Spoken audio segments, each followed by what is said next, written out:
بشريات لأهل قطاع غزة بإذن الله، اللي مر كتير وما ضل إلا القليل. بدنا نوريكم فيديو لشخص من غزة وهو بيطلع على بيته من الدمار، لقى صورة من المصحف موجود فيها آية. الآية هذه بتقول، شوف الفيديو عشان نعلق على هذه الآية. شوف ايش لقيت على الارض من القرآن.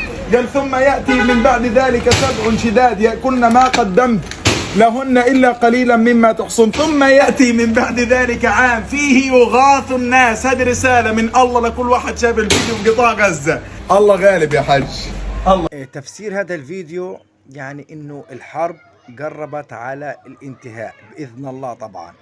يعني ربنا له حكمة لما يعني تناثرت كل ورق المصحف، بس ضلت هذه الورقة والآية هذه. أي واحد ممكن يستنتجها إنه راحت الأيام العجاف، وإن شاء الله إحنا قربنا على الأيام الانفراج والثبات وانتهاء الحرب.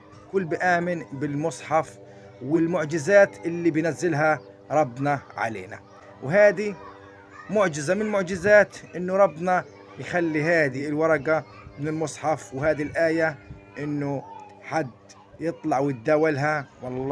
والله تعبنا، إن مش هذه السنة حرب، إن أكثر من 20 عام بنعاني من الحصار والجوع والدمار. يعني كل كم من سنة حرب. وإن شاء الله هذا الشهر يكون آخر شهر على هذه الحرب، ويكون بعديها في أسعد الظروف وأسعد الناس. حياتي.